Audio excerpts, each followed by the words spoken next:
confused as Americans. We think we need all these motherfuckers. You give me 3 bad motherfuckers and you're finished. You understand me? You're fucking finished because we got each other. And, look alive. And, Mondo Matters, episode 10. We back in the building. We back. We with your girl soon. She punch in and she punch out of work. What's going on, people? We missed y'all. Dre the Peace God in the building. What's going on, people? In the building. It's been a while, but we are here back with you. Sorry for the wait. Man, but we coming back with a banger. And we like to keep y'all thirsty every now and again. I'm so glad to reconnect with my brother Dre, my co-host, Dre the Peace God. How the hell have you been, sir? Give me a mental health check. What's your number? Mental health, I would say it's at 7. It's at 7.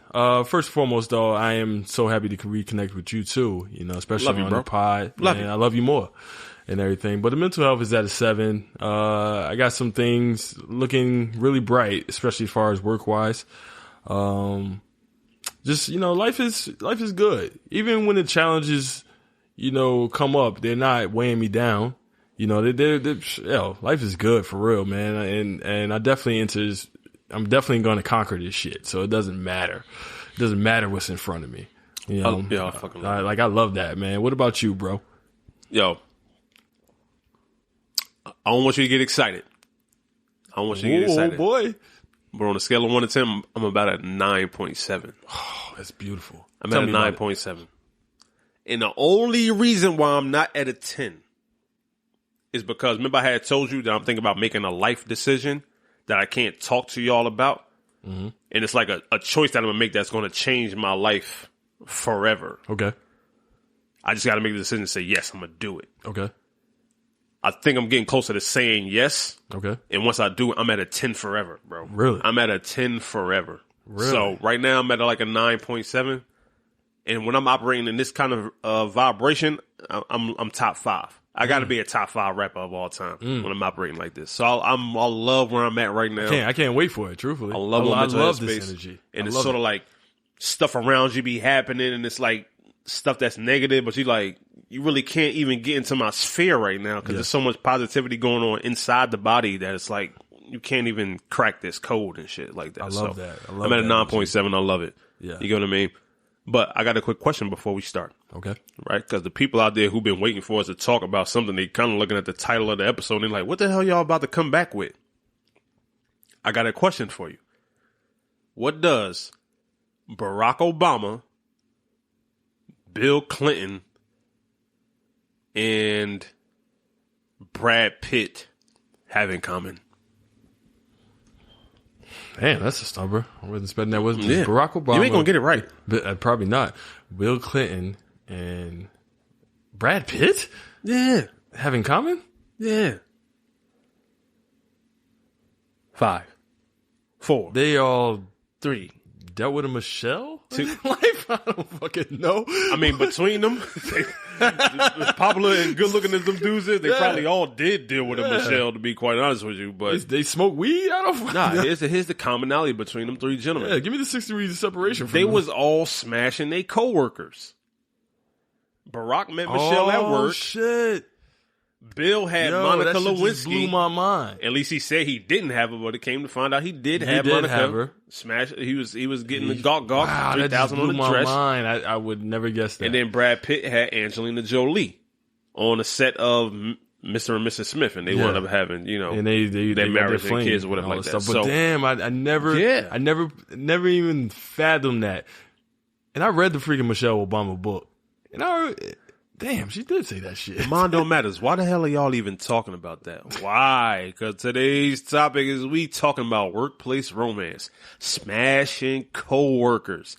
And guess what? The statistics say, if you're listening to this podcast, you probably had a situation with a coworker in the past as well. Yes, haven't you? Yes, you have. In fact, let's look at the numbers, shall we? Now, you sent me some statistics from 2019, baby. From 2019. Yeah. Right? I said, that's not that far ago, but let me see if I can find a little bit more updated statistics that's post-pandemic. That was definitely pre-pandemic. This website, Zeddy.com, did a survey of 1,000 people that Zeddy or Zaddy? Zeddy, ZETY.com. I hope it ain't Zaddy. I hope it's not either. I would never visit a website that says Zaddy. I'm a grown ass man. I'm gonna tell you right now. They did a survey of 1,000 people working across the country. 58% said they have dated a coworker or had a romantic situationship with a coworker in the past. 58%. 58%, bro. That means every other person that punches into your job on your shift is smashing somebody else on your shift. That shit is crazy to me. Until I think back to, guess what? God damn it. Let's just expose it. Me and Dre used to work at the same job for like 5 years? Yeah, just roughly. We both worked for TSA. Yep. And we both worked in the airport doing security. Baby. Take that water out your bag and all that. Go and do a male assist, female assist, pat down. We checking your bags and all that other good shit. Yeah. So let me tell male assist. Let me tell a quick story. Because the people out there love stories, right? Now, I started working at the job when I was about 22 years old. 22, 23 years old. Yeah. Right? So my brother, Dre the Peace God, has already been at this job for about a year or two. Nah, it was longer than that. Matter of fact, you started right after 9/11 or so. Yeah, I started in 2003. So you started in 2003. You was there for a full 5 years before I even got there. Right? So I come in the job, and when I get there, of course, my claim to fame is I'm telling people in the interview process, like, I got a brother that works here. And as far as I'm concerned, at that time, you was a good employee. So I'm feeling like... Marginally. Okay. Depending on who you ask, you was a good employee. Yeah. So I'm thinking it's going to give me some kudos as far as like the interview process and integrating myself into the social climate or whatever like that, right? So I get the job, I get in the building. I mean, I get out of training and now I'm on the floor and I'm working with people and I'm sort of like, oh, by the way, my brother works here, Dre. Who's your brother is their question. Yeah, who your brother, though? Who your brother? My brother, Dre. Oh. The tall one? Tall dude? The tall dude. He work over on C whatever. Mm-hmm. And it's like, oh, okay. Bro, your reputation preceded you so bad, bro, at that fucking job. Like, you had already run the gamut in the job as far as running through coworkers is concerned when you got there. And it was only important to me because that was my mission as soon as I got the job, was to run through as many coworkers as I could and shit like that. So like, oh, I'm just following the lineage of my brother and shit like that. Yeah. Bro, 58%, according to the survey, people have dealt with coworkers. What has been your experience? What was your mentality? What the hell were you doing in the airport, dude? Oh, man, so... This is Newark Airport, by the way, for anybody who's doing geographical checkups. This is Newark Airport. Newark Airport was an open playground. Yes. Shit, it probably still is an open playground. I hope if you're so. Still there. But, like, when I first started, let's backtrack a little history. So when I first started, I was actually in a relationship. You know, I was faithful in a relationship and all this stuff, but, you know, that relationship ended. I now went on the warpath. Essentially, I was like, you know, anything I see, anything I feel or whatever, I'm coming at you. Mm-hmm. And that's just, oh God. I wanted to fuck every fine thing that I thought was moving my way, whether they worked for TSA or they worked for Hudson News. Relay is what they was called. Relay. Starbucks. That's right. All that. And I was flight attendants. Flight attendants. Oh, flight attendants is my favorite because, you know, they really ain't want no tie downs. Yeah. You know what I'm saying? Cause they are already free spirited. Here for the day or whatever. Yeah, exactly. Oh man. So I was, those were the damn glory days. It was a glory days. It was a fun time. So your reputation was outstanding. It really was outstanding. And I can't tell you how many times that it has kept me from getting pussy. It was like bad. Yeah. Really? It was like, oh, you Dre brother? Yeah. Oh. I mean, and it get left at that like, oh. You're your own individual. You're not me. But it's like guilty by association. Yeah, though. I guess. You know what I mean? And especially how I was operating. So we talking about smashing coworkers, right? So let me tell a quick story to start this whole shit off. Me coming into TSA at a young age, I was already a novice as far as my sexual exploitation was concerned. Right? I kind of started late in the game. I didn't lose my virginity until I was about 17 years old. And that was somebody that I met through like a chat line or some shit like that. I had a couple of, I blame my other brother Nove, who's not here. Shout out to Nove. Shout out to Nove, man. So I had a couple other flings outside that, but starting to work when I got into TSA, I was kind of like still trying to find myself as far as like where I was, as far as romantically or what I wanted or whatever like that. Me being a natural person where I'm kind of a sapiosexual. I get connected to people mentally, so I'm not really just trying to latch on to just any old body or whatever, right? That was my mentality going into Newark Airport. God damn it, they corrupted me. They dragged me into some bullshit, bro. Ain't nobody drag you. Let me tell you how I got dragged. I'm going to tell you how I got dragged. Okay. I'm going to tell you how I got dragged. Let me hear the story. TSA set me up for this fucking failure, bro. TSA set me up for a whole phase. Let me tell you how they did it. I came in, not as early as you, but when I first started TSA, they had a very barbaric training process. These motherfuckers thought it was a good idea to put men and women from all different type of agencies up in a hotel for a week. And we're going to pay for your room. I didn't get that shit. It's just a whole bunch of men and women chilling in the hotel. I think we was in Queens, New York or some shit like that. On a hotel for like 5 fucking days, bro. What the hell are you supposed to do? Right? Mingle. So I get there, right? I get there on my first day. Yeah. And even though you got different people from different organizations going through the Lockheed Martin process about security and all this other shit like that, you got groups within the big group of these people going to TSA, these people going to customs or whatever it is, right? So I meet my group of people. And we all going to TSA and we all going to Newark Airport. And in my group, it's 5 of us. 3 girls, 2 guys. And the other guy that was with me was a young Puerto Rican kid, right? Glasses, kind of nerdy, whatever like that, whatever. Me, at the time, I was kind of inner city kid, kind of hood, kind of whatever. Like I had some swagger about myself or whatever like that. You're dangerous. I was dangerous. And we had 3 girls in our class, right? 2 of them was bad. I'm bad, bro. Like they was banging. And one was, all right. So we get there, right? So we doing the fucking training. And we going through the process or whatever like that. And they keep talking about this big ass test that we got to take to, pass the training or whatever like that. Right. So everybody's all stressed out. We come up with this good idea. Like, yo, let's get some drinks on the last night after we pass the test. We're going to get together in somebody's hotel room. We just going to vibe and chill. Listen to some music and shit. Right. So we get into the room. Everybody getting the drink. And I'm laying on my back, looking at the ceiling next to the bed, and we just chilling, vibing out, cool and shit like that. And I got 3 girls on the foot of the bed just looking at me.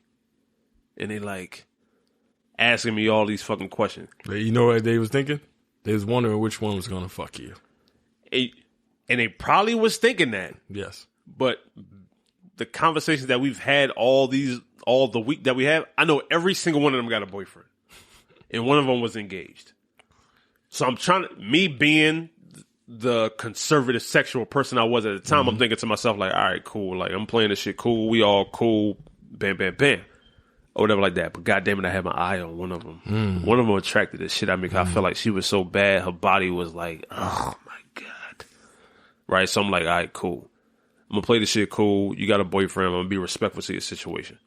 Right. But we talking. At the time that shit was going on, you know who was blowing up on the internet?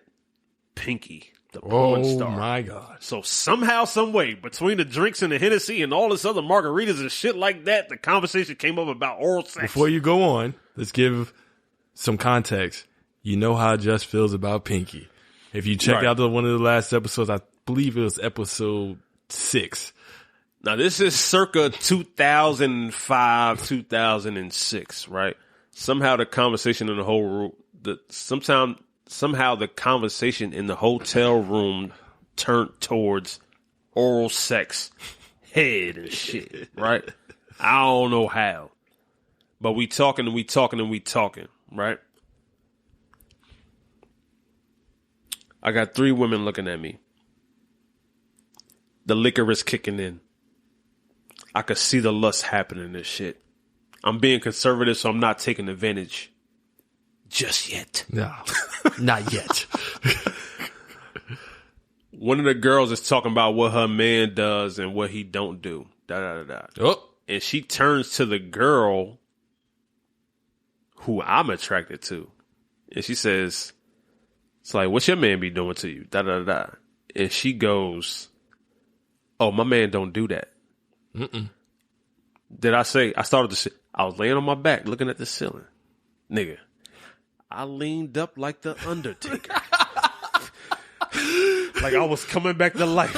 And I looked her dead in her eyes and I said, you poor thing. I don't know much about sex because I'm not well versed in this whole situation. But I'll tell you one thing. I know something about eating some pussy. And I feel bad that you ain't been getting what you deserve and shit like that. She must have been Caribbean. You know what? I don't know. Okay. I don't know. It's irrelevant. Don't matter. I'm going to finish telling that story at the end. Yeah. But the point I was trying to make was the ease at which it is to start up a workplace fling or a workplace romance or a workplace relationship. Needless to say, I'll tell into that story later on, whatever like that. But me and her wound up hooking up for sure and shit like that. So it begs the question. You look at the numbers, 58%. 58% is high, bro. People say that they've been involved in a workplace romance in some way, shape, form, or fashion. Yeah. Let me give you another statistic that might blow my mind and shit. Rock your socks off, Trey. Let me give you 2 of them right now. According to goodtherapy.org, statistics say 85% of all affairs that happen in marriages happens when the other person that was involved in the affair is a coworker. I 100% totally believe that. And nasty bastards. I mean, you're at work, man. We're actually at work more times than we're actually at home. You are. So the likely chance of you either meeting somebody or having an affair is pretty damn high. So yeah, that number, that seems pretty accurate. You probably seeing her more than you see your wife. Yes. Or husband. Yeah. And then y'all probably sharing intimate details about your relationships and also thinking, I could do better. Here's another one from Zeddy.com. Here's how the things end normally for people out there wondering. 33% of those relationships that happen at the workplace end in a long-term relationship, right? 31%. This is a survey of 1,000 people, by the way, for those counting. 31% in with people just dating seriously. 21% ends in sex on a semi-casual basis. I mean, we hook up every once in a while. But that drunk late night, 2 a.m. Hey, what you doing? I'm coming through. Or come over type shit. At most a couple times a month or something like that. And then it's like, what's understood? I mean, what it's going to be. And then 14% end in just the random once off or 2 off hookup. It's something you didn't say is like that. The truth of a successful rate, which I know we're going to touch on later about finding a partner in the workplace. Yeah, we're going to get to that. We're going to get to that. But it's so common and it's so easy. And I think it's why you got so much time with a person. Exactly. That you get a chance to kind of read their personality. Exactly. You get a chance to be around them a lot of times, more times than you get a chance to be at home. Yep. You know what I mean? So it's sort of like, even if you just working 8 hours with a person, if you got a spouse who's working a totally different shift, you might kind of only see each other in passing. It's like, well, shit, I got the overnight shift, you got the morning shift. And hopefully y'all got the same days off, and then y'all really be able to spend time. But yeah, so we might be seeing each other like 3 or 4 hours out the day, and then it's like, all right, goodbye, da da da. We smash when we can, and then da da da da. But you got this person at work that's kind of like in your face all day. And so like, why does it happen? Well, psychologists say like, the more you see a person, the more exposure you have to a person, the more likelihood that you got to be attracted to them. Right, and I 100% agree with that. Like you pick up on their characteristics, their behaviors.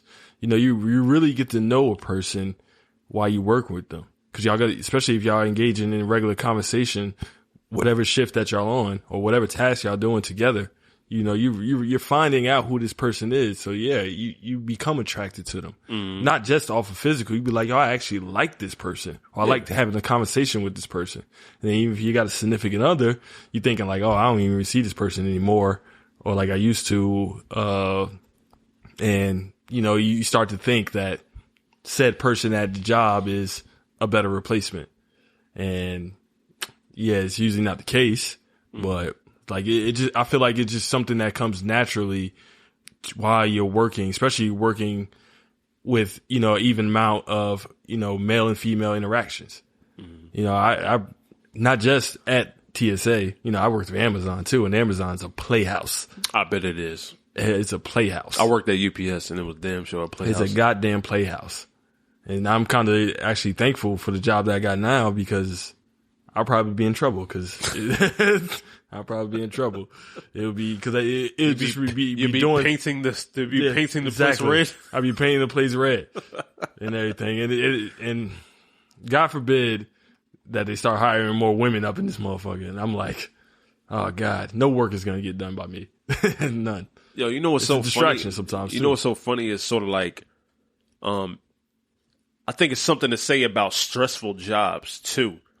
You know what I'm saying? It's sort of like, we both work for TSA, and most people probably think that is, you know, you do security for the airport with passengers that come through. Yo, that fucking job is so fucking tense. It's tense, yo. You get what I mean? It's sort of like you dealing with the traveling public, people coming through with attitudes, people coming through with stress. Like their own type of stress. They passing their energy off to you. It's sort of like you almost kind of looking for rehab. You almost kind of looking for some type of place a soft place to lay your head, or somebody to talk to you that understands the process or how hard your day was. Yep. And if you got a person that's at home that is working a desk job or working an easy job or not working at all, and you come home and start talking about your situation, they have no idea what the hell you're talking about. They don't understand. They can't relate to it. But you could talk to your coworker that's been doing the same job with you all day. That's like, damn, we've been through this whole process from training to now, and the stress of waking up for this shift and da-da-da-da. And they kind of like vibing with you on some shit. You be like, God damn, like, yeah, you understand me. Yep. And it's sort of like you build a bond. You build a bond that's steeped in familiarity and also steeped in the fact that we got to go through the same struggle, and we're tied to this mission that we are on to, you know, have this job or whatever it is. You know, we to mitigate the threat, as they used to say at TSA. But yeah, like you definitely build that bond, you build the chemistry, you know, and in a sense, it's almost like, and I'm going to say it's almost like trauma bonding, truthfully, because you go through a moment of you got a passenger or you got somebody that's unruly, giving you a hard time. And if I seen one of, you know, my former female coworkers struggling with that, I'm coming over to help them. You know, stuff. And then we're having conversation about that. And don't let her be like really attracted to me. You know, I'm like, yo, we could talk about it further. Or, you know, we could talk about it further. Or we go out, have a drink after work type thing. We can meet up somewhere. Whatever it is. You fucking creep. You know, and yeah, I was a dirty goddamn creep, man. I was a dirty dog. And I think we all creeps. Yeah. I mean, we all naturally. Women too, because women played on, like, all right, let me go into my little short story real quick. So, you know, when I first started TSA, like I said, I had a relationship. When that relationship ended, I was heartbroken. So I was like quiet. I didn't say nothing to nobody for months. Like I think I told the story prior where I was standing in the glass partition, which we call the box. If people that work for TSA know what that is, called the box. I was standing in the corner by myself, and people and passengers asked me like, "Oh, is he okay?" Yeah. And all this stuff. And then, you know, it was a few occurrences where women was like, "Oh, you okay? You know, if you want to talk about it, you know, you can talk to me about it. We exchange phone numbers." You know what I'm saying? The next thing you know, I'm digging them down. So I'm digging them down because I needed to heal.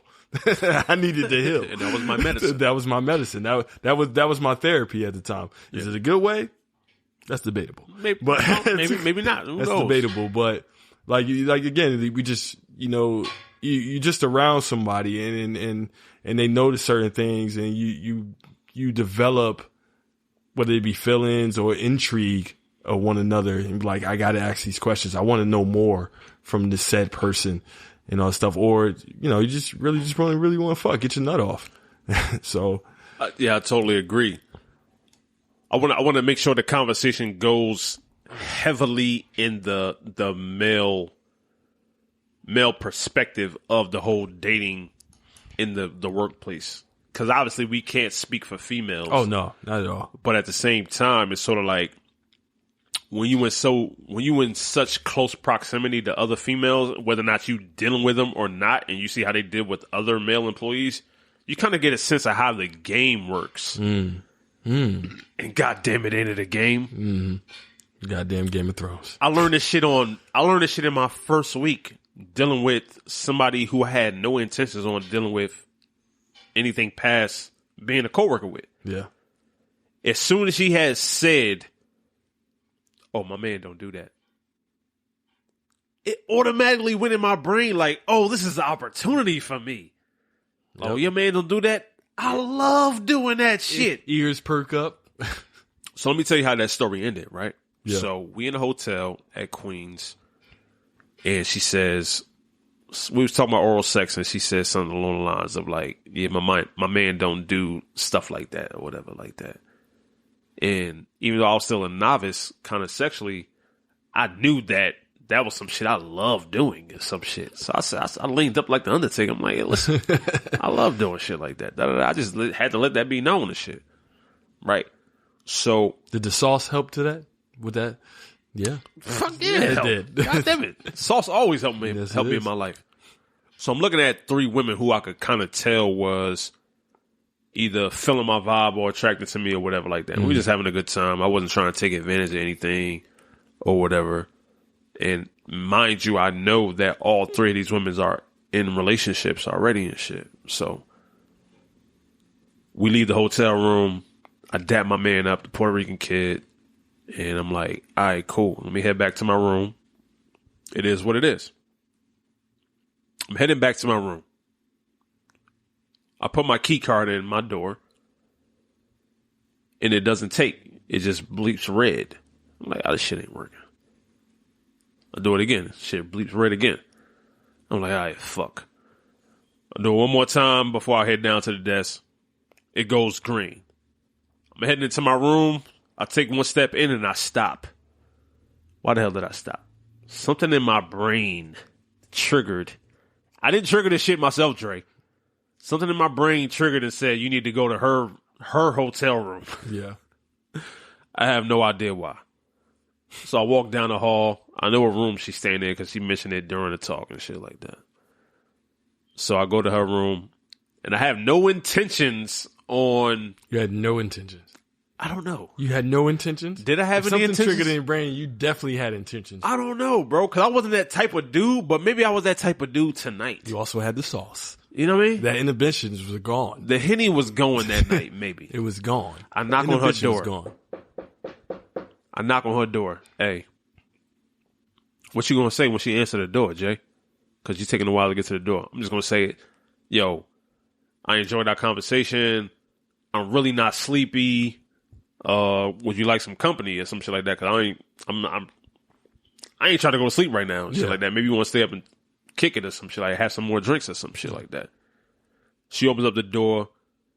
she got pants on, but she got like a towel on her top half or some shit like that. Like, on some shit like I wasn't expecting company type shit. Like, all right, cool, whatever and shit.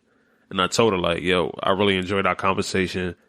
I really ain't sleepy. You want to stay up for a while and like just kick it or some shit or whatever. This motherfucker drops her towel, got her bra on, is on some shit like, my boyfriend's coming tomorrow. But I heard what you said about what you do. And then closes the door in my face. I said, get the fuck out of here. What the fuck was that shit? I went to sleep. Now, mind you, I'm thinking like, yo, her boyfriend coming tomorrow, or this person that she's speaking so highly about all week. Like, she loved this motherfucker. He was named after an animal too. A funny ass animal. I'm not going to say it because that's going to give away too much and shit like that. But the next night, this motherfucker actually comes to the hotel and shit like that. Yeah. And we're in the hallway of the hotel. And for some fucking reason, bro, she comes to my hotel room with this nigga. And she goes, oh, I want you to meet such and such. And I'm like, hey, what's good, bro? Da-da-da-da, boom, boom, boom, boom, boom. And da-da-da-da. And I'm like, all right, y'all have a nice night. Enjoy y'all dinner or whatever like that. See, I order some pizza or whatever like that. And when I close the door, she winks at me as she walks away. She knew what she was doing. She knew exactly what she was doing. Like, here was your fucking replacement. And guess where my mom went? This is how predatory the fucking coworker game goes, bro. If anybody listens to this podcast, this is how predatory the game goes, bro. I looked at her, wink at me. I looked at her. I had seduction in my eyes. And then I looked at this nigga and I said, you're done. This nigga ain't got shit on me. You're done. This nigga ain't got shit on me. He about to lose, bro. And since that point in time, it started a situationship between us that lasted like for years. You get what I mean? And it's sort of like he didn't have a fucking clue of what the hell was going on. And she was just doing what was in her body, in her spirit. And I was just doing it. I didn't think about this motherfucker one time while we was dealing with each other. Yeah. Until it was over, which is the reason why it ended and shit like that.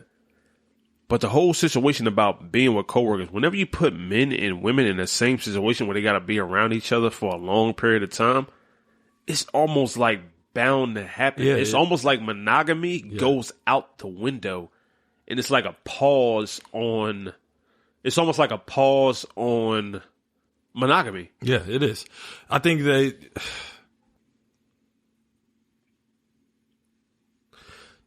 so yeah, when we're around other women or we're around women in the workplace, you know, we become animalistic. Not even just women do too. Become animalistic, and we see the opposite sex. They're attractive. We're around each other. And as I used to say with a former coworker, with my homie, shout out to my homie, we want parts. we want parts. Yeah. And like, it just becomes, it's somewhat natural, right? Again, it goes back to you see someone not only just physically attractive, but you see their characteristics. If they're helping, you know, I like humane women. Right. So in most cases. So acts of service. Yeah. Acts of service. So if they like very kind to someone that's in need, I'm like, yeah, I like that. And for me, it makes me, they probably more nastier than most women too. So it's like, when they be like, come on, baby. You be like, oh shit. Oh shit. God damn it. Oh shit. But like, women, I can't speak for women, but women are the same way I feel like they're the same way when they look at the male coworkers. Like in your story, like, oh, my dude ain't doing what, you know, Dre the Peace guy said he'll do. Yeah. And all that stuff, or J Optics will do, and all that stuff. And so they intrigued. So that moment of them to being, you know, in their animal state, their natural state, they be like, I want parts too, and all that stuff. And sometimes it's just that. Sometimes it leads something further. I mean, we'll see. You gotta. I think everybody goes through that when you're working around the opposite sex. Do you think that your mentality from when you was working in your 20s differs from your mentality in your mid-30s, as far as dealing with coworkers is concerned, would it be more along the lines of less predatory and more like, you know what, I'm looking for qualities in you that's more like long-lasting than it was before? So, yeah, I mean, in my 20s, I'm trying to slide in and out of everything that I can. It's like, you know, I'm not looking for nothing sustainable. I want to, you know, I want to get it in. You know, I'm trying to get my nut off too, just as well as, you know, she trying to get her nut off. Have you run into coworkers that were like severely younger than you? That's almost some shit like, yeah. They're in that mentality, like they trying to slide in and slide out too, but you kind of like, eh. So in as I got older, I have, and there's been younger coworkers where, you know, they just trying to get their nut off, and I'm thinking like, as I'm getting older, you know, I want something more sustainable. I want to, you fucking nasty. I want a relationship, but you want to do what to me? Oh, okay. It be motherfuckers at my job. I'll be on some shit like, how dare you? I dare you talk to me like I'm a piece of meat and shit like that. And it's so like, oh damn, I ain't realized like, yo, you're 24 years old. Like you got a whole different type of mentality than I got being, you know, 36, 37 years old. Yeah. Yeah. So, you know, I, at one point, and this didn't happen while I was in the airport, but I was working at Amazon, and, you know, I'm the floor lead, and I was working in a section that I was actually running myself. It was called Problem Solve. So I had this fine 21-year-old. She fine 20-year-old. She would have broke you, bro. Hold on now. Wait a minute. I'm still a seasoned veteran now. And you know, she's super attractive, bang boom pow body and all this stuff, nice lips and all that. And she, you know, she never really came across like she was really attracted to me, but it was New Year's night. And before the changeover, I was like, let me shoot my shot. So I had to we all went to a party. She came there with her people. I was there at a party, and I seen her, but her and her people dipped out. But, you know, I had a phone number, exchanged phone numbers with her prior, just because she was a part of my team. I was like, you know, me being the lead that I was the man in power. So it definitely comes across as predatory. It was incumbent upon you to make sure you're in contact with all your team. Yeah. So I wanted to make sure they safe. I was like, yo, what y'all getting into? Y'all good? They said they was at such and such. And I was like, well, all right, I'm out cause I got a room. Cause I knew I was going to be hammered. I wasn't going to drive back home, from the party. So I got a room somewhere. And I was like, all right, well, you know, if y'all come through, I still got all the alcohol. Y'all come to the room and all this stuff and hang out and all this shit. So yeah, I'm fucked up. I'm trash. Oh, God. I'm trash beyond trash. I'm serious. Word. Damn it. Hand over the face. God like, God damn it, man. And they show up, you know what I'm saying? It's her, two other chicks, and a dude and everything. But you only got your eyes on one. I only had my eyes on one. So I let them go do it because they all younger than me, right? I let them go do whatever. And I was like, yo, y'all can have all this alcohol, this, that, and the third, because I ain't gonna drink all this shit. Was fucking tequila. I ain't want that shit anyway. And I sat by the door, but I was like, all right, since we all been drinking, you know, I don't advise y'all to get back on the road, especially New Year's night. You know what I'm saying? So y'all can crash here. It's 2 beds. You know what I'm saying? I had like the suite joint, and it's like, you know, I had the little living room sectioned off, you know, so I just crashed up in here. So she come walking by me. It was like, oh, you okay? And I'm like, I'm better now since you walk over here and everything. So I grab her wrist and I just sit her on my lap and everything. She was like, what you doing? I was like, you know what I'm doing. So I just went in. Fucking definitely. I just You're definitely I just went in. So I just started kissing her, and she was like, hold on. And it's cause, you know, it's no door in between the living room and the 2 beds over there. So she's like, hold on, let's go in the bathroom. And we went in the bathroom. Yeah, I went in. We went in. And so, wash some shit off. God so, damn it. You know, and we kept that fling going for a few months, truthfully. And like, you know, again, it was like me observing her and naturally seeing her, and already her being physically attractive, and all that. You know, it kind of helped to the matter, but like, you know, not even knowing that she was actually really attracted to me, and you know, she plays on both sides of the fence, essentially. Yeah. More so on one side of the fence than the other. Yeah. Right. So I'm like, I mean, With this grass, she'll play. Oh yes. Okay. She used to always tell me, was like, you're the only male. And I'm like, hey, that's fine. Cool. That's cool with me. That's cool with me. I'm honored. Thank you. I appreciate that. It. All right. High five to you. But yeah, I think that, I think again, it just goes back to being animalistic. We see things we're attracted to physically, but then when you watch them over time, there's that more intangible stuff. So as I got older, I started seeing more things of substance, but like, you know what, that's a good quality I want in my partner and everything. Like, how nurturing she is and everything. And I got plenty of stories because it seems like my whole history has been, since I started working, been dealing with coworkers and everything. So it might be why I'm struggling now, maybe. I don't know. I need to get around some women. What is it about the fact that you can have so much? It's almost about the fact that we have to work with people for so long, whether it's overtime or doing our 8 hours or working days off and stuff like that, that we got so much access to people. Back in the day, if you're talking about the 1920s, 1930s, 1940s, usually you got the guy that's going to work, come home, you got a stay-at-home mom or stay-at-home wife. Homemaker, whatever she is. She's taking care of the kids. Yeah. Only people that she run into is the mailman, the pool man, and maybe somebody down at the market. You get what I mean? And you don't have to worry about Tyrone and shit at the job or whatever. It's like now our ladies have to work too because especially if you're here in the tri-state area, the cost of living and shit like that, everybody got to work. It's tough. You know what I mean? So now she's in a situation where now she has to work full time with other male employees. And if y'all don't got the same schedule, y'all don't got the same RDOs, regular days off. Yes. It's sort of like, damn, you spending more time with a coworker than you are spending with your main, your spouse, your husband, your wife, or whatever.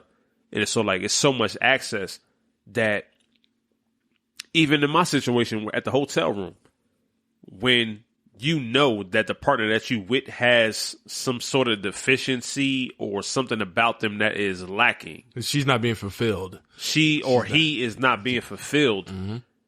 And you talking to a coworker and then y'all become friendly. Mm-hmm.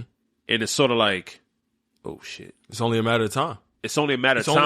It's only a matter of time before if somebody's in that predatory mind state where they thinking like, oh, your man or your girl ain't doing that. Yeah. All I got to do, since we already like each other, we friends. All I got to do is keep being myself, and that relationship is going to continue. And all I got to sell you on the fact that I'm gonna do all that shit that you missing. Yep. You know, oh, your man don't do that. I can do that. Oh, your man into astrology. I am. He ain't spiritual.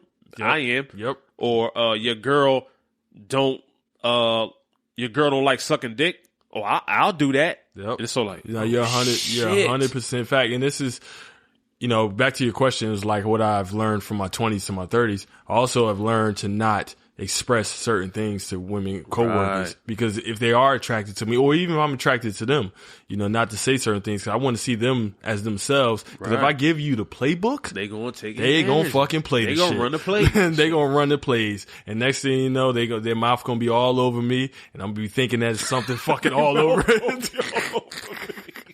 So I'm like, yo, come on. I just gave you the blueprints. All you do is got to build the castle now. Now we speaking from a male perspective, but yes. I think it's important to tap into the female psyche for a bit, just because we've been on the predatory side of it. Mm-hmm.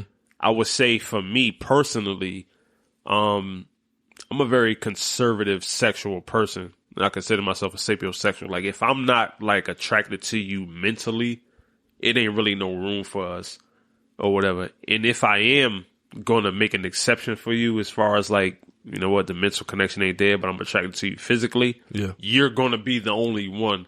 I can't tap into multiple energies at once unless I'm like mentally stimulated by the next person or whatever like that. So I'm really like a one at a time person when I first started working at the job and shit, right? So once I get in there and I'm seeing how the environment is, I'm starting to learn how the female brain works. You get what I mean? And they operate outside of logistics. Yes. And they operate a lot towards feelings are concerned and vibes are concerned.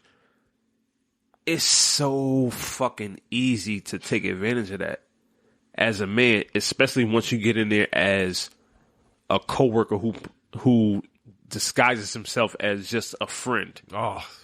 And don't get me started with this friend, male, female friend. And there are times where you legitimately just cool with a motherfucker. Yeah.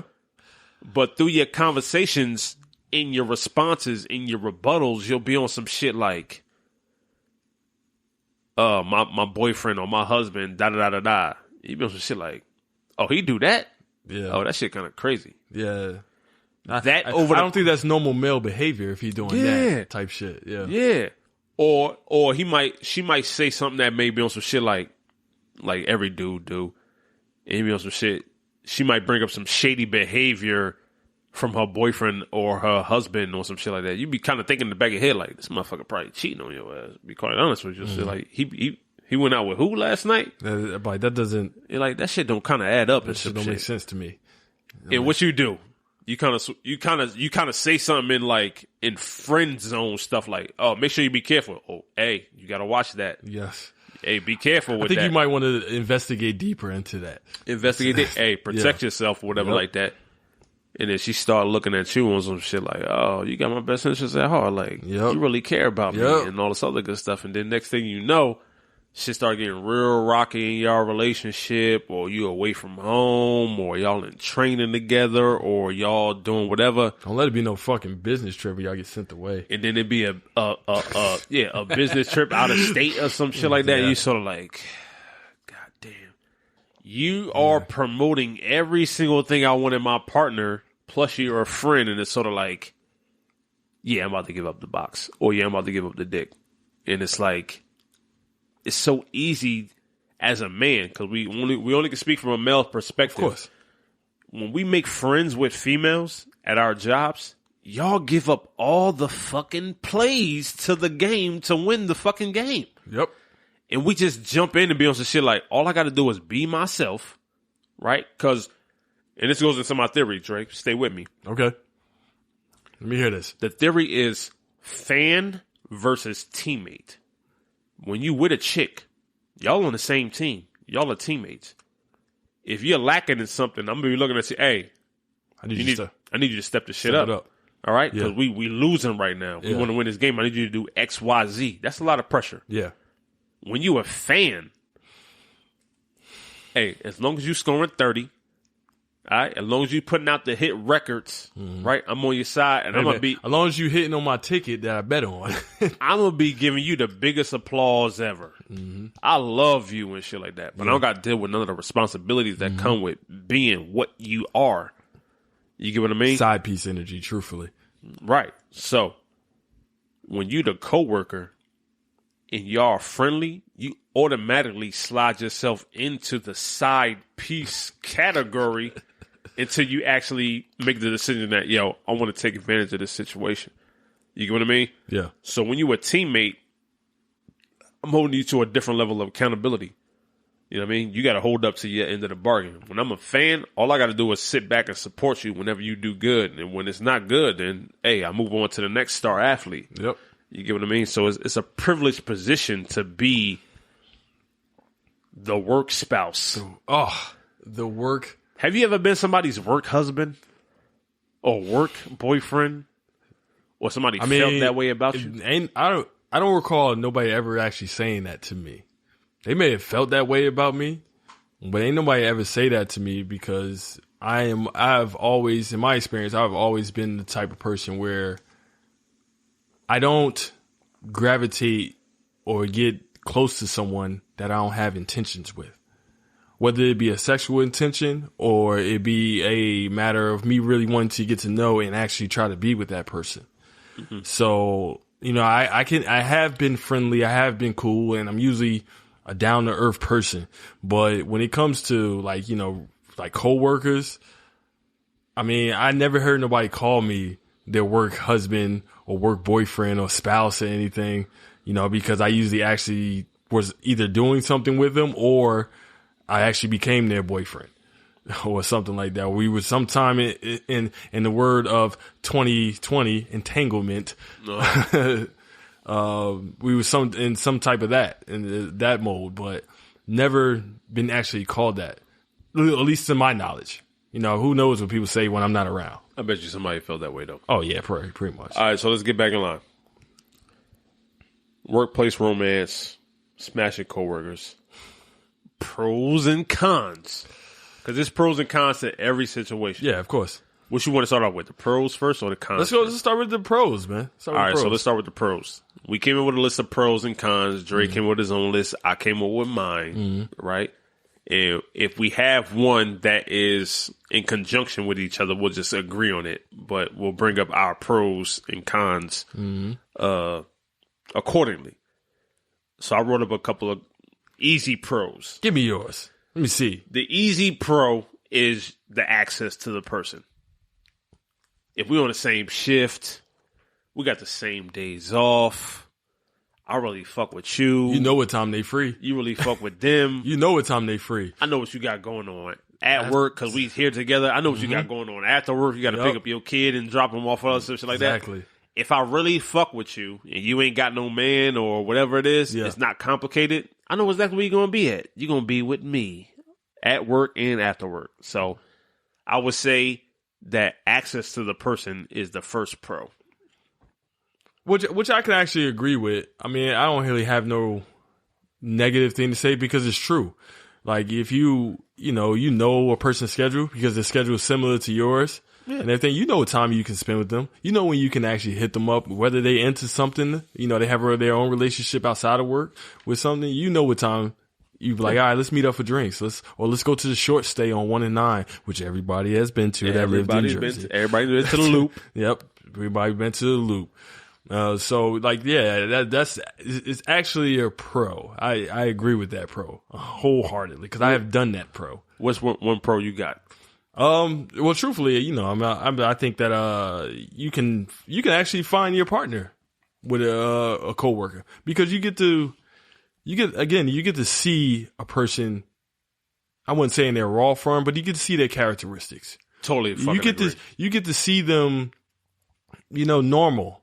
And everything's like, this is kind of my two pros, truthfully. Like you get to see them in a social setting. So you get a better understanding of who that person is, of the mannerisms, how they most likely would act in a situation, whether, if you're working a TSA job and you got what they used to call it, a 10-9 as a breach, how calm they would be and all that stuff in a manner like, all right, that they can handle a situation if things got out of control. And then also you find something within yourself too, like what love languages or things that you are into. You learn better of yourself. I had two pros. I really separate them, but those I were the same agree more. thing. I wrote the same thing down. Yeah. Like you get the idea of their character beforehand and shit like that.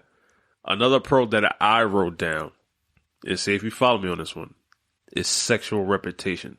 And this is more lean towards the guys. And let me tell you why I wrote this one down. Because one, I experienced it. But before I experienced it, I heard about it. From you, sir. From me? Yeah, from you. From stories. Okay. Shit like that. Let's say you fucking with a girl, a coworker, right? Yeah. And y'all smash. Mm-hmm. And the shit was a success. It was an A++++.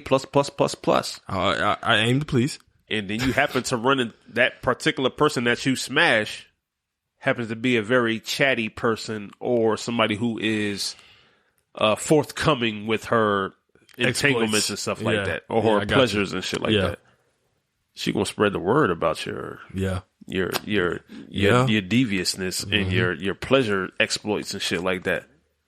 It makes it very easy for you to have a positive reputation as far as like, you know what?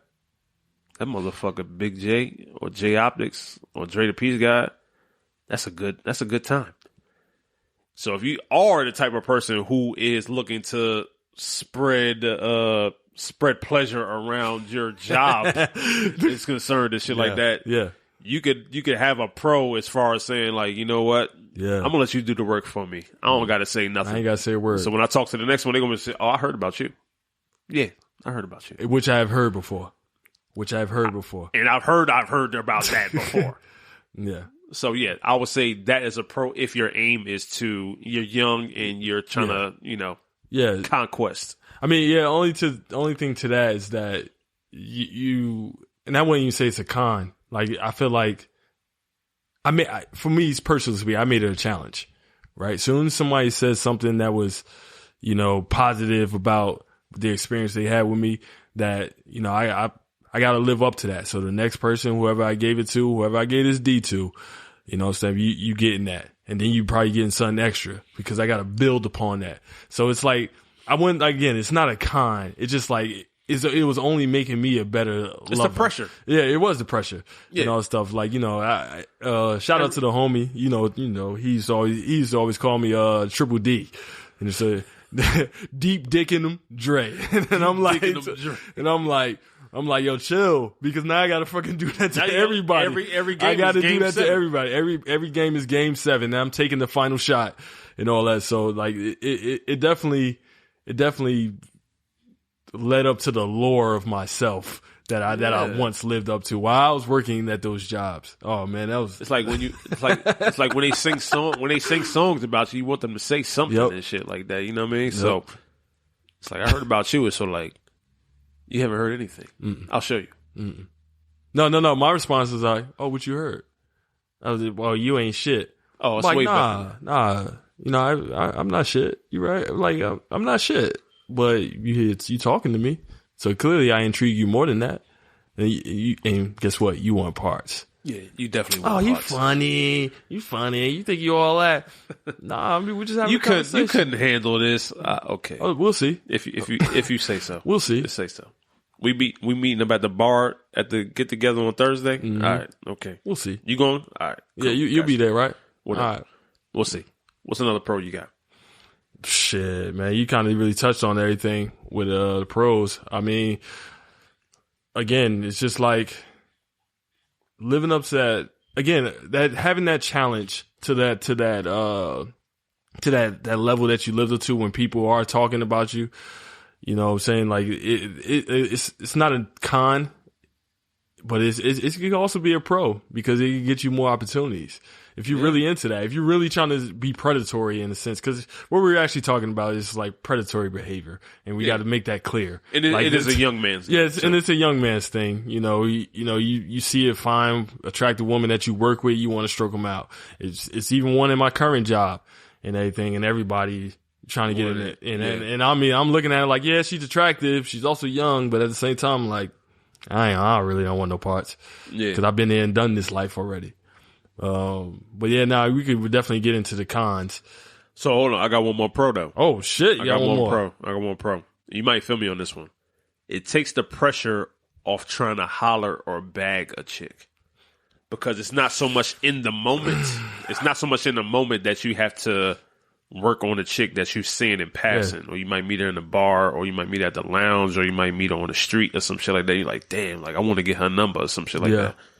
They are chicks, at least in my past, where I've slept with women that I had no intentions on sleeping with, but I did find them attractive. Yeah, of course. And it's sort of like something about the way I carry myself, or maybe the reputation might have brought that opportunity to my situation or whatever. Yeah. And I'm kind of like, oh, you heard about me. Yep. That's cool. I didn't ever have to holler at you. I didn't have to have that pressure like on some shit like, let me get your number. I didn't have to run no game, no pickup line. So no, we got cool naturally, maybe. Yeah. You get what I mean? Yeah. And it's sort of like, oh, we cool naturally. Plus, I heard about you, and it's sort of like, you know what? We get together at the hookah lounge and we'll have a nice night. All right, so I think that kind of tied into what one of my pros was, where you can just find a partner, whether it be a sexual partner, a partner for the meantime, or a long-term partner. It's like you don't have to again run game, and you don't, you observe that person, so but like, all right, I know what to reinforce, and I know what things that she could work on, but that I can work on to get her attention and everything. It's not like the regular dating world where you meet up with somebody, you got to ask all these dating questions of and all this stuff, because you kind of see all these things. You see all these things with people you work with and everything. All because even though I said that it was like animalistic in the sense of like the attraction, but like the natural behaviors of men and women, it tends to show out when you're at the workplace. You see how, again, a person treats other people. You'd be like, damn, that's an endearing turn on for me. Is like how she helped that grandma walk down to the gate carrying her bags. Yeah, and some got shit. in her wheelchair all nice and shit, and all folded up stuff. that Or, fucking that baby stroller and shit. Like, Yeah, that was nice exactly. shit. You probably good with kids. Exactly. Like, yo, I like you. I think I like you. I like you, and I want you, and I'm gonna have you. All right, so let's get into the cons. All right, so we set it off like this.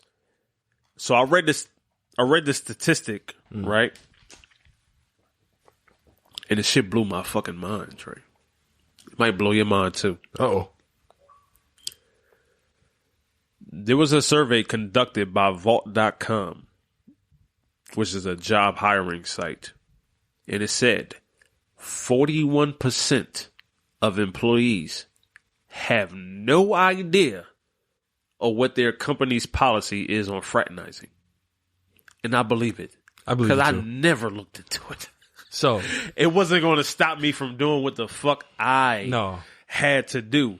And one of the things that is my con is that what you're doing might be actually against your workplace conduct policies and HR's rules as far as fraternizing and reporting who you are messing with. I believe that survey to be absolutely correct, because, you know, those guidelines are somewhat broad, because it says a lot of times in most places, right, it really counts, fraternization counts as superior to subordinate, right? So if you're a supervisor, you're not supposed to be messing with an associate or an officer in the context of TSA and everything. And if you are doing that, you're not supposed to be in the same terminal. It's supposed to be made known. That was the policy. And at first, I never read that shit.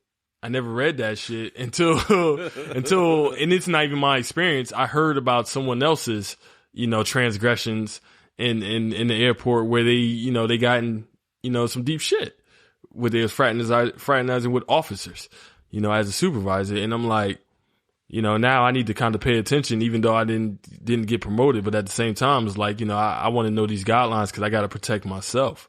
And it's like, again, nobody reads that policy. They say you're not supposed to fraternize with a superior. They didn't say nothing about officers, though. Those are fair game. If you're an officer on the same level, y'all have nothing to gain. If it's a lateral, it's not move, quid it's pro like quo type shit. So it's like, it's fair game. So yeah, I guess that can be a con. But let's keep it a bean though. Even if it was a rule, if you was attracted to somebody, it ain't gonna stop. No, it ain't gonna stop me because you'll find a way around that rule. What's that TikTok thing? Who's gonna know? Who the fuck is gonna know? Who's gonna know? Keep your mouth shut. Yeah. No, we're sealed to secrecy here. What's a con you got? So my con, and I only got one. Truthfully, one? Yes, I got one because it's like for me, it's the biggest con. That shit can create a toxic work environment. Oh God, so toxic, dude. Bro, and I have lived this experience because if anybody knows somewhat of my history, they know I've dealt with multiple women at a time, and it has gotten pretty tense and ugly during those times. Even with outside of the airport when I was working at Amazon, it was disgusting and all that stuff. And the environment was very toxic, and not only toxic because I was dealing with multiple women, but like toxic for me dealing with them because some people can't handle that pressure. Some people can't handle themselves and the behavior where they're acting out because I'm not giving them that attention that they feel like they deserve, or they thinking that they have something more with me, right? And all that stuff. And I'm at part. I'm an accountability guy, so I have a hand to play in this. That's 100% fact in that. But it's like you still got to handle yourself accordingly. if I'm not treating you a certain way, I didn't ask you to stay. I thought we had an understanding, but you see how fucking messy you should get at the end? Oh it gets disgusting. I thought we had an understanding. It's really a Game of Thrones. Yes, it is. It's really a Game of Thrones. Yes, it is, man. All right, so let me give a con. One con is no matter how hard you try, and I was looking at this joint right here, same thing with Zeddy.com. They found a survey they did of 1,000 people that worked in America. It says 72% of the workplace romancers tried to keep it a secret. However, of those 72% that try to keep it a secret, 82% of the time other people eventually found out, which leads to my first con. Mm-hmm. I mean, another one of my cons is it ain't never a secret. It ain't. Somebody always know. We all human beings, bro. Mm-hmm. We can pick up on biorhythms and body language and all type of shit. Mm-hmm. We can tell when you're looking at a certain person a certain type of way. We can tell when you talk to a certain person how you talk to them, or the eye contact y'all make, or the awkward silence that's there when certain things are said. It's sort of like you're 100% right. Y'all motherfuckers is fucking. I know y'all. Something's going on. I mean, I might not care, but it's on some shit like. I see y'all why. Got a little thing going on and some shit like that. That awkwardness and shit. You see that shit, yeah. And 9 times out of 10, when motherfuckers start speculating, like, oh, J Optics and such fucking around with each other, you're probably right. Yeah.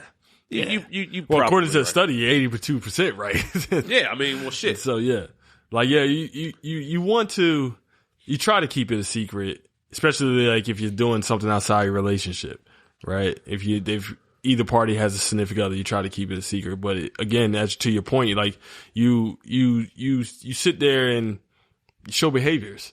Yeah. You know, your body language changes when say a person come around. Unconscious, and I'm guilty of that myself because at Amazon, it was one female that I often denied that I was dealing with. And, it's like she showed behaviors and I tried not to show mine, but they probably did come out. And I'm like, sure it did. I would never. No. I used to always say this. No, it's not me. I'll never do that. But yeah, on the low, it happens, and everybody fucking knew. People that's watching you, that's observing, or even if you're not even observing, you can just see like that was different. That was a little weird. Why she rub your arm like that? That interaction was a little strange. Yeah, y'all taking lunch together, huh? Yeah. Oh, y'all going to the car together? Oh, okay. Another con I got. The possibility that it might ruin future opportunities. So I'll run into situations personally while working at the airport and other jobs where your reputation can help you and it also could hurt you. So I had a situation where I had ran into a female coworker that I was really interested in, like not just sexually, but like, damn, I fucking like you. And she heard about my conquest and she's like, I don't fuck with hoes. And I'm like, God damn it, am I a hoe? She's like, yeah, you a fucking hoe. And then what's the fucking like, God damn it, I'm doing it type situation. You sitting over in the dark corner like, once that shit set in, I was sort of like, oh God, I'm fucked. Like I can't attract a good woman no more. You know what I mean? It's sort of like, that shit puts you in a spiral. It puts you in a box where you're kind of looked at as being like easy, or you for everybody, or if I was to try to get into a serious relationship with you, you got so much other people that I'm tied with. Like, why would I want to be in a serious situation with you when I'm working with somebody I'm working with multiple people that you smash? I got you. You put the woman in an awkward position as a man. You know what I mean? And it's probably vice versa too. Like, I wouldn't want to be in a situation where I'm in a serious relationship with a woman. I gotta work with some dudes that she smashed. It's kind of like, that's kind of It's like, you know, hey, Mel Sis, like, boy, you better shut your mouth. You better be quiet. Yeah, it's funny, and as I tend to lean to agree with that, but there are cases where a person may know your reputation, but see you as something more than what you have displayed. And they still can give you an opportunity, or even in my case, you know, where I have heard said people have done such and such. I'm like, okay, but that's not who they truly are. It does take a mature person to have that understanding, because we all have a history, right? We all have a history, whether we have a history at work or outside of work or whatever. We all have a history. So if you look at a person and you're really into a person and that, you know, she has a history, but you see something more in there, yeah, by all means, go for it. And in my opinion, I don't think that someone's past should dictate whatever their future potentially could be. But it depends, like, how messy your past is, though. Like, if you was the type of motherfucker, like, oh, God damn it, I'm about to expose myself. If you're the type of person who has constantly found themselves in a situation where you were on the other end of being the side dude, or being in a situation where you were normally fucking with chicks that was in relationships or married, it kind of paints this picture on you like, oh, you ain't even got no morals about your shit. Like, you just kind of like, oh, you know that chick is married. You know that chick is married. You know that chick is in a relationship. Yeah. You actually know her boyfriend, and you smashing, whatever like that. I think those chick might be looking at you on some shit like, damn, nigga, like, are you like, do you have any type of code about yourself, or you just spreading them around easily? But even with those scenarios, a person can change. A person can. Why would somebody take the risk of thinking that you gonna change for them, though? You know what I mean? I mean, no, so I understand what you're saying, but there are evolutions in people. Right? Shit, fuck. I fucking changed. You did change. I changed. But you completely changed. Okay, so what makes me different from the average other person that's, you know, in that scenario to be like, all right, you know, I sit here and would you get with a chick that was actively smashing dudes that you work with in a serious capacity? Would you bet on her? Oh, she gonna change for me. So no, I wouldn't think like she's going to change for me. Exactly. But I feel like that if I'm really into her and she's already have certain characteristics, you know what I'm saying, that we can potentially be a partner. Now, no, I would not like the fact that Joe Schmo and Tom Harry. I mean, her characteristics is, yeah, man, dicks in her mouth. That was I would not like that fact. I would not like that fact and all that stuff. But, you know, at the same time, you know, you never know who's your life mate or partner going to be, but everybody comes with a history. You know, it's only when we know about this history, it bothers us. That's it. It bothers me a lot. But I'm saying, like, everybody comes with a history. So, you know, as I've gotten older, I have looked at people and like, oh, I don't really care what your history is, you know, because how you treat me or what you do with me it matters to me. Well, let me ask a question, Dre. Is it I don't care what your history is, or I don't want to know? Because there's a difference. There's a difference. There's you operate differently if you know. Now, if I ask a question, you answer me honestly, that means I was able to process it, right? But if I'm hearing it through hearsay and all this stuff, it would trigger me, and it would cause me to question and ask questions to whoever she is. So. If I didn't know, if I didn't find out, you know, like, you know, I've grown to the older where I don't ask a woman how many sexual partners she has anymore, you know, stuff. Cause I don't want to tell how many sexual partners I have had, you know, stuff. So it's like, I don't ask a woman that, and she has had, you know, cause when I did ask a woman that, it freaking astounded me, but she was also older than me. So I was like, okay, all right, it's kind of understandable. Nevertheless, though, it's like, I still was taken aback by that in that moment, but, you know, I still was at that, you know, I still was trying to make something work with her during that time. So no, I wouldn't say that I wouldn't want to know, you know, if it came up, I would ask questions though. If I was like hearing hearsay, if that answers your question. All right. 2 more cons I got. Gotcha. One, let me keep it short and sweet, but I think you would kind of agree with this.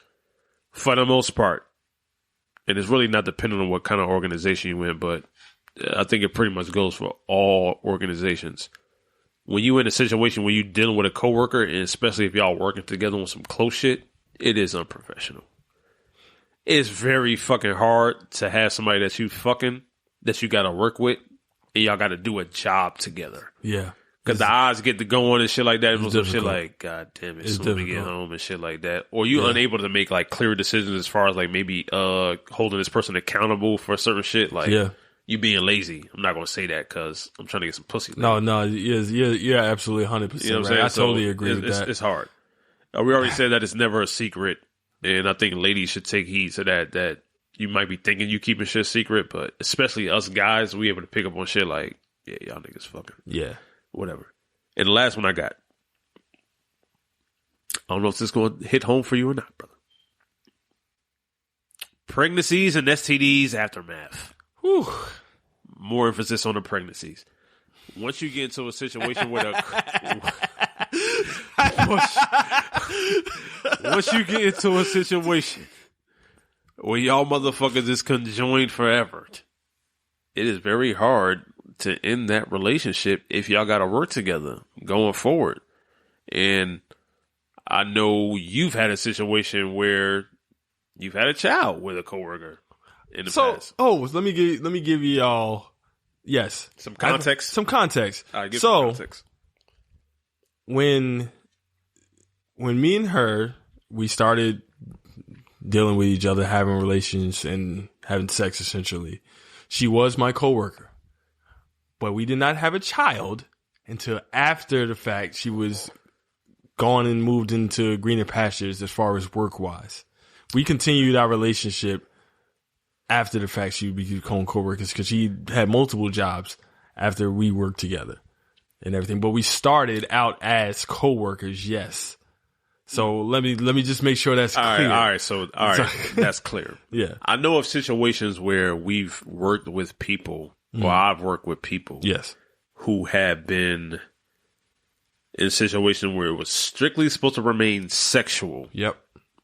Or just hook up stuff. But somebody got pregnant. And then motherfuckers get pregnant, and then the shit gets serious, and then people just start getting married out of nowhere, or they start staying together for long periods of time out of nowhere.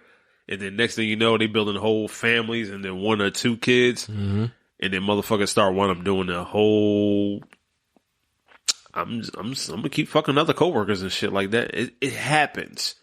It's so hard once you get into a situation where you get entangled with somebody, you gotta start making life decisions, whether or not it's like you might have contracted something from somebody. Yeah. Or you might have got pregnant from somebody, to call that off or have to work with that person going forward. Yeah, especially like if you are in a situation where you're actually not working together. If say the woman has gotten pregnant and y'all got to somehow learn how to co-parent, but y'all not agreeing on co-parenting terms, that shit could become very toxic and ugly. In majority of the cases, we got to see each other because of the kid, but we also got to see each other at work. It's like, exactly. God damn, I can't get away from your ass. And now you're in a sticky situation where you might be trying to open up a relationship with somebody else, and the statistics say, hey, it might be another coworker. It might be another coworker, and then that gets even more messy because it's so like, God damn, we all working together. Yeah.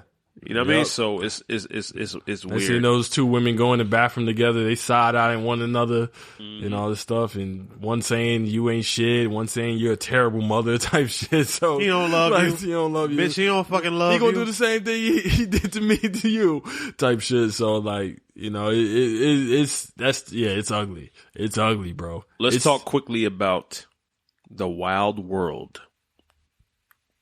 Because we're speaking from a male perspective. All the time. Let's talk about the wild world of being the side piece. Essentially, you fucking with a coworker. You know, goddamn well she married or she got a man. But you the guy on the side. And you're just... Yo, can I just say something? What a wonderful position that is.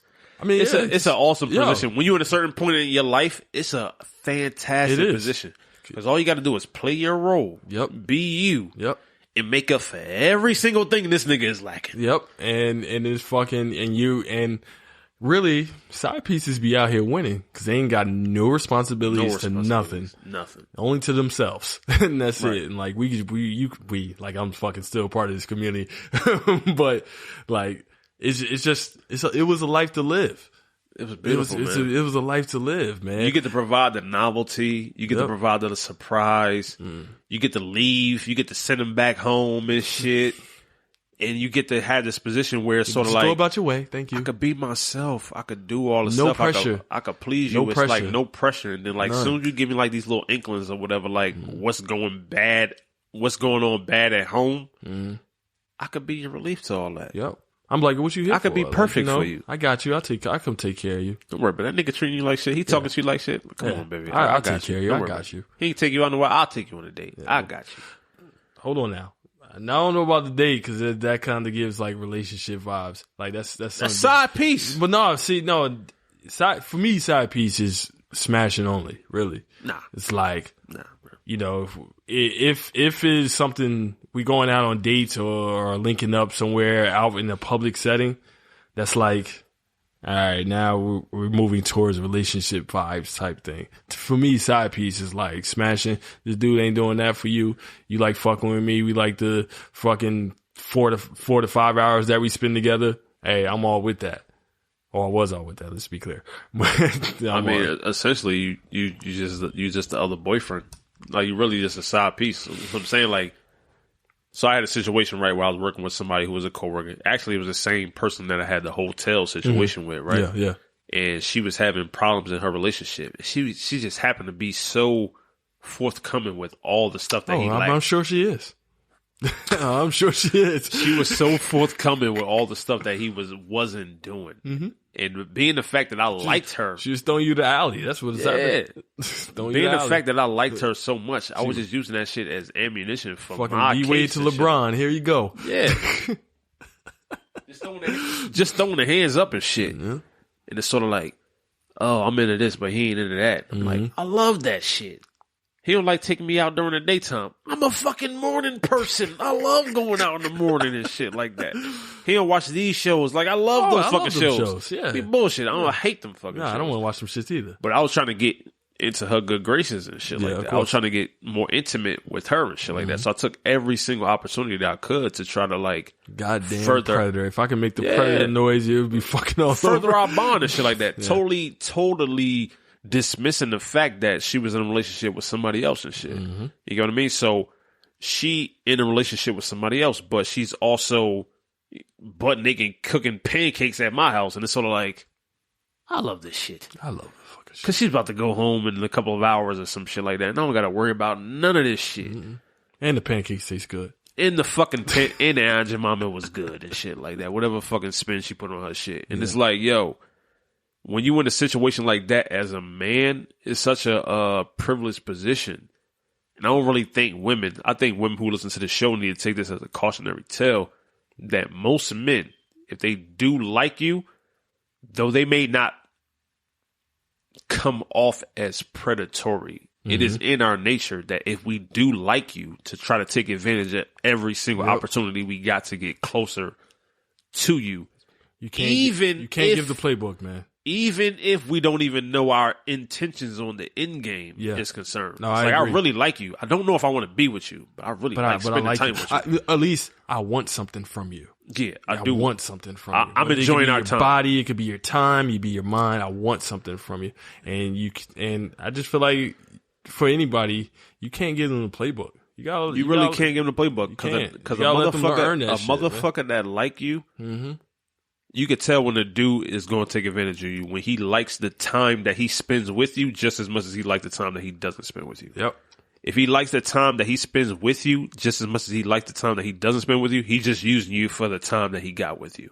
And he's enjoying the fact that he doesn't have the responsibility of being your boyfriend or your husband. Yep. You know what I mean? I agree with that. So pay attention to what the dude is doing when he's not with you. Yep. You get what I mean? If he's sick without you, it's like, oh shit, this motherfucker like really wants me. If this motherfucker like fucking other bitches or going on vacation or doing all the type of shit, living his life regularly, that motherfucker just using you for what he can get out of you. You get what I mean? Yep. So I went over the pros, went over the cons. We talked about being the side piece. Side piece in a relationship. I mean, you gotta call it like it is and shit side like that. Piece. Let me get that side biscuit over there right quick. Who do you think? What personality types or what type of people you think should be wary of entering coworker, workplace situationships and romances? The hopeless romantic should not enter co-worker relationships because they're going to be looking at everybody that they give their time to as their one. And there is no such thing as their one, right? There's only the person that you make it work with. That does not mean that they're their actual one. And I had to do air quotes because it doesn't compute. So that hopeless romantic that's looking for love, looking for a partner, looking for something that they feel like they need or deserve. You got to be wary of those type of people. And, we have worked with many of people that have displayed those behaviors. That's just looking for something that they likely are trying to force with somebody that's not a match for them. Facts. I would say another person who is or should be ineligible for workplace or coworker romance and situationships are jealous people or people who have tendencies to be fact. Jealous, controlling, jealous in people. Oh, Jesus! Let me tell you something. Like, especially if you worked in an atmosphere like we worked in. Yeah, we dealt with the traveling public at the airport. Like, say you worked in a situation where you're dealing with like customer service and you got to deal with people on a regular basis. If you're dealing with somebody who's attractive, they're going to be getting a lot of attention from people on some everyday basis, bro. Mm-hmm. I've dealt with women at the jobs or jobs that I've been in who have been like unbelievably attractive, and the amount of flirtation that they get or amount of people who are trying to push up on them or shoot they shot at them is like, after a while you become kind of protective, and it's like, yo, what the fuck? Like, all right, yeah, back. It's like, it's not my girl, but all right. And guess what's going to happen? We already went through the stats. Yep. 58% of the people who work are messing with coworkers.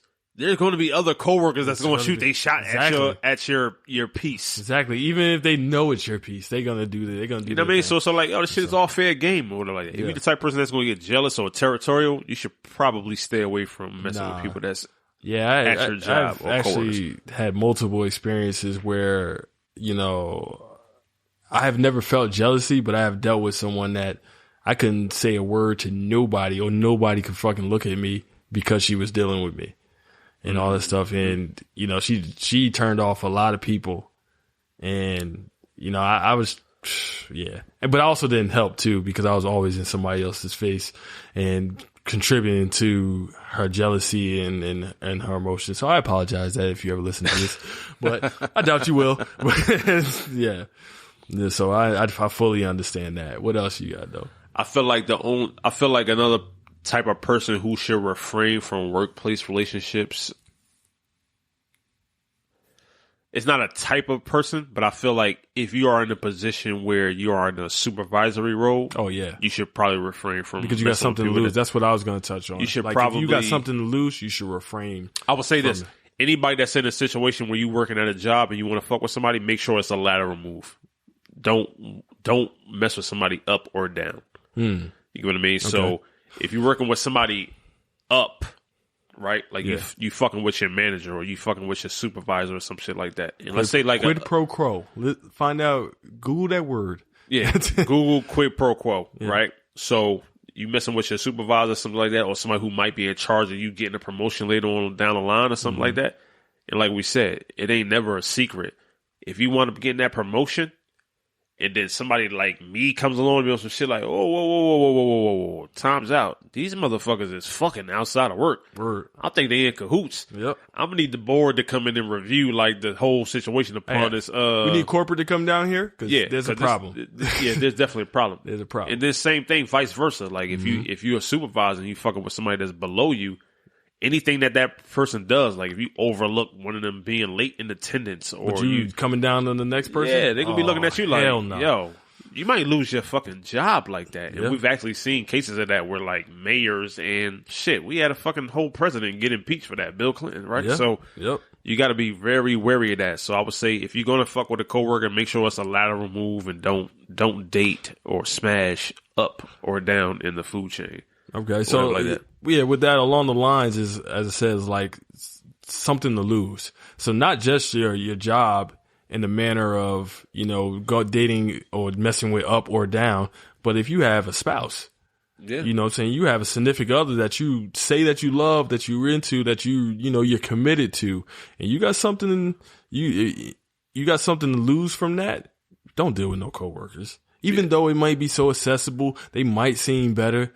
It's a reason why, that you probably should have further conversations with your significant other to see where y'all going if they're not fitting your need or satisfying your needs. And that works both ways for male and female.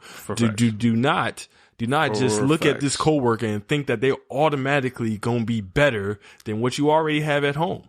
Right. It usually don't compute. But who am I to say? Because I'll be a hypocrite to say that. Anybody that is dealing with you, knowing that you are in a relationship or married or something like that, is automatically going to be playing the game with you. Because they know. They just like we said, side piece a few minutes ago. They know, like, oh shit, I ain't got to do nothing. Because you have to understand that there's a level of responsibility that they don't have to take. So they're operating in a level of freedom that your husband or wife doesn't have to operate in. Nope. So they have an advantage. You have to be cognizant of that. Like, God damn it, you have the cards, you have the answers to the test. Yep. And you can take advantage of that. Yep. Another thing I would say before we wrap up is success stories. There are situations where we wind up messing with coworkers and they wind up being the people that we spend the rest of our lives with. They want to be your person. With. They want to be in our person. Yeah. I am married to somebody that I used to work with. Mm-hmm. We wasn't in close proximity with each other with being coworkers when we worked together every day, but we met in the same organization. Yeah. We no longer do that now, but we met at the same job. Yeah. And it turned out to be a success. Yes. You know what I mean? And it happens all the time. I forget the stat that is there, but I think it's something along the lines of like 30%. Yeah, I think it's like 31%. It's like 31% or something like that. Yeah. Like people who are married met. Mm-hmm. They find success. They find success dating with coworkers. And that's great. Even for myself, like, even though it's not still a current relationship, but the experience of finding somebody that you wanted to build a life with, that I could count that as a success. Yeah. And everything. And of course it took me some growing and that person for some growing, what I'm saying, in their own right. But like, you can have success with meeting somebody. You can, again, it just harks back to just spending most of the time. You get to see the ins and out of a person and everything. But, you also have to have a certain type of mentality and, maturity to date a coworker, especially now as you have gotten older. Facts. Hey, man. For people who've been listening to the show, we appreciate it, man. If you've enjoyed our content, make sure you please rate the show on whatever podcast platform that you're listening to, whether it's Apple Podcasts or Spotify, Google Podcasts. All you got to do is go to the section where you get a chance to rate our show, give it a 5, and leave a comment if you like it. If you don't like it, leave whatever star rating that you want to leave. Yeah, still leave a comment and tell you what you leave us some like. Constructive criticism. Yeah. You know what I'm saying? Yeah. It doesn't take nothing but like 2 seconds for you to share our stuff on Instagram or Facebook, or to tell a friend and tell a friend. If you really do like it, we really would appreciate it. If you've been listening for this whole hour and a half of me and Dre the Peace God talking, we would really appreciate it if you share the show. Thank you. That'll give us more exposure.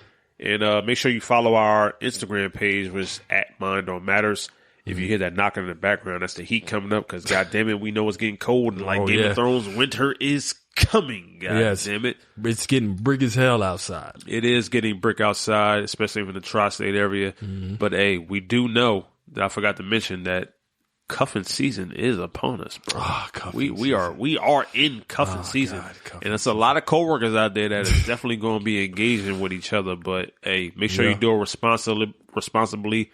even for the younger crowd, the younger generation, please strap up, man. Please strap up and be responsible. And hey, if you're gonna be doing anything out there, messing with anybody, please do not break up no families. It's not worth it. And you ain't built for it, goddamn. That karma tends to come back in one way or another. You don't want that. You don't want that on your spirit. So, I mean, don't break up no happy homes. Don't break up no homes, period. And even if the home is not happy, don't break it up. Stay true. Keep it real. Keep it funky at all times. Keep it a bean. For Dre the Peace God, I am J Optics. Shout out to Nove. We'll catch y'all on the next episode. Peace. Peace.